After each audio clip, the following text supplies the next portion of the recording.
over the last 6 years, it's a rising trajectory, and actually it's peaked now. And these figures are pre-COVID.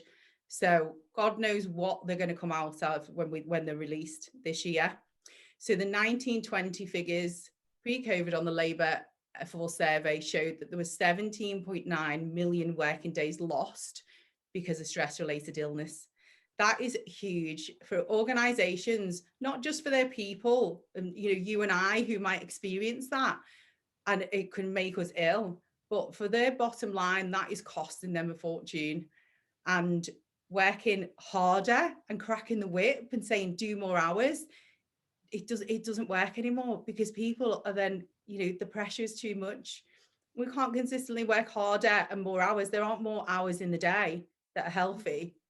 So we have to take a different view and go, how do we work smarter and make ourselves more productive in a better, healthier way to protect our people and each other and our colleagues that we work with, but also ourselves, because it is like a game of Jenga. This is how I describe it. And I've felt this in organizations where you'll have your safe structure, and then one person comes out from feeling sick and unwell.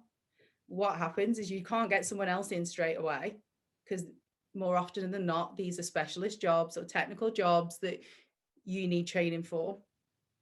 Then the weight of the pressure is on the other building blocks.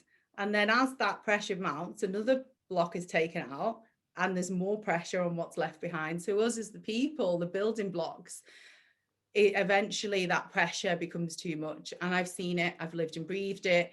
I've carried the weight of people that have left. I've seen my colleagues do it to the point where you're working 12-hour days and it's not healthy. And in the end, it's like, where's my breaking point? So it's time to make a change to really look at well-being and the fact that mental health is on the rise. 10 years ago, it wasn't spoken about in as much detail. And I know this from personal experience of the people that are around me that have gone through that suffering. And then now it really is mainstream with social media and everything that we've got that brings issues to the forefront. And corporate leaders need to take a responsibility to understand that and to put solutions in place to address it and to help their people. So I would say really my biggest advice is just to educate yourselves, become more knowledgeable in these things, and look for other solutions to your problem, because there is always more than one solution to the problem.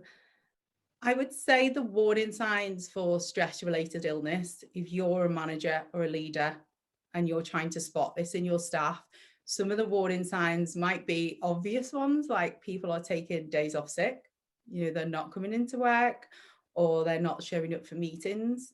I would say that people are maybe a little bit despondent sometimes. They're not really in the room, whether that's a virtual room or physical, because a lot of the office space workers are still virtual at the minute. So are they paying attention? Are they consuming information in the same way that they used to? It's looking at behaviors and saying, has anything changed in that person? The best advice that I can give is communication, understanding, and appreciation or gratitude. I think if we focus on those three key things. So communication first is talking to your staff. I know that sounds basic, but do you know how many managers and leaders that I've had during my time with the banks and in telecoms, they've never really had a conversation with me? There's not one size fits all. If your staff are demotivated, talk to them and find out why, and trying different techniques to boost their motivation and their morale. Team events,